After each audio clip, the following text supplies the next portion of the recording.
Summer's not just about the blazing hot temperatures. It can also be about the blazing hot action.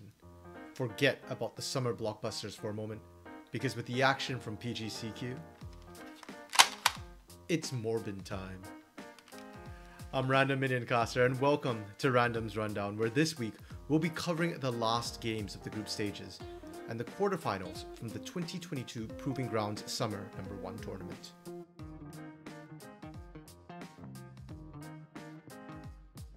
Over the last 2 days here, 8 best of 3s, 8 teams eliminated, and without further ado, let's take a quick look starting with Group A. The board was set. Collegiate versus amateur, strong set plays versus solo pop-offs. The first game certainly followed the script, with Sketch and Plux terrorizing the bot lane, but Maryville University stuck with the plan, letting Odd Orange accelerate Niles and APA instead. It's just simple math, 2 lanes are better than 1, and Maryville certainly knows their math. The rest of the series was a different story though, as Trickster, Blaze and Sketch took turns being the hero, or villain, of the show. Maryville struggled in their lanes to get their plays started, and without those plays, well, they faltered to the solo pop-offs. Group B's final group stage was stifling, as AoE Ginger Turmeric had one of their best showings yet against Third Party.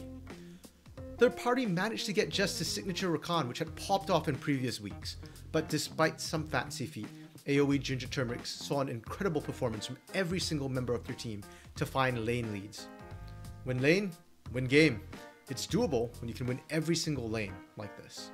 In Group C, the Church of CLG was defaced by 3/5 of the current reigning CLOL champions. CLG Faith had been scaling up, especially with Town's recent surge. However, Robbie Bob was coming off an incredible CLOL run and proved more than sufficient to match. To tip the scales, Masu, who did not play in CLOL with the University of St. Thomas, continued to impress, especially with his fast hands on Ezreal. Seeing Taco Gaming make it out of Group D wasn't exactly a surprise, but the way they beat Supernova did catch me a little off guard. Supernova has been dominating early games with punishing tempo. Taco Gaming, on the other hand, they were going more with slow scaling, but perhaps inspired by their series last week against Evil Genius's Prodigies, Taco Gaming instead played a much better early game. That's not to say that they didn't continue picking scaling picks, but instead they just made much more proactive moves and looked much better for it. They did not have to rely on the enemy making mistakes and them scaling up to the late game. And with that, the quarterfinals were set, with the general consensus being that there was a top 4 out of 8, and that the quarterfinals might not be the closest of matches. Reality, however, proved otherwise, as the results were either closer than expected or complete upsets. Crowd favorites 100 Thieves Knicks generally looked good, but not perfect. In their wins over Taco Gaming in games 1 and 3, they were oppressive. However, game 2 marred their dominance, where Ayakura had one of her best performances this tournament as a whole, and her Event Horizons led Taco Gaming to fight back after falling 5,000 gold behind in the mid-game. Jake's Kittens versus Cincinnati Fear was another interesting matchup, with both teams this time having emergency substitutes in the jungle role. Jake's Kittens were statistically the best team coming out of groups. A lot of their gameplay came off strong team coordination, and while Dunks did decently as a jungle substitute, Jake's Kittens' coordination just was not the same with him.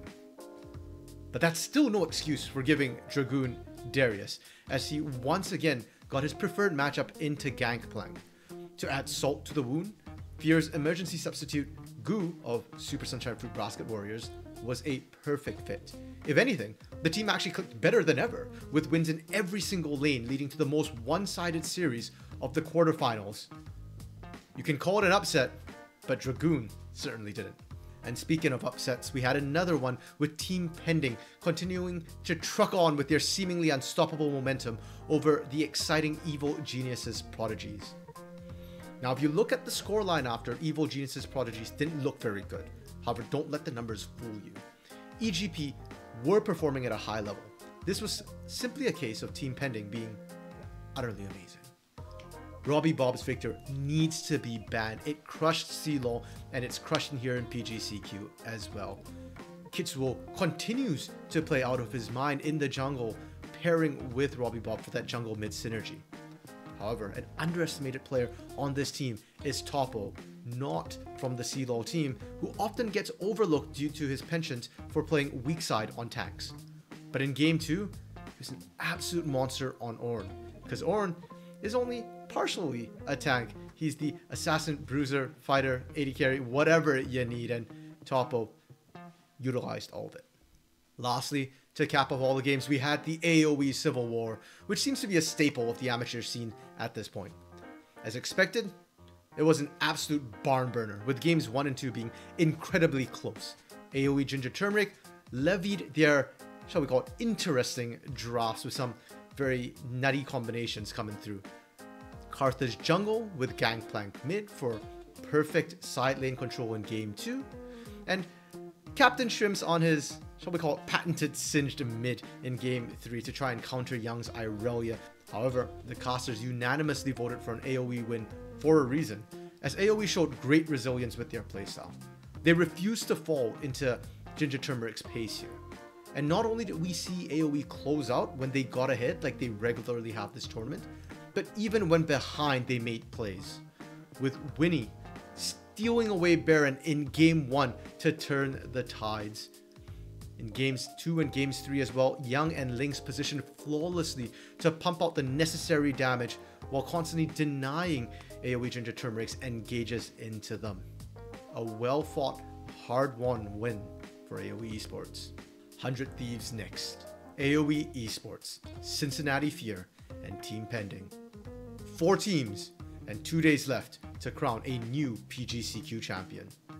With predictions falling left and right, anyone could win it all. Semi-finals roll around this Monday at 3 p.m. Pacific over on the Academy channel. But for now, this has been Random. That's been the rundown. And I'll see y'all on the Rift.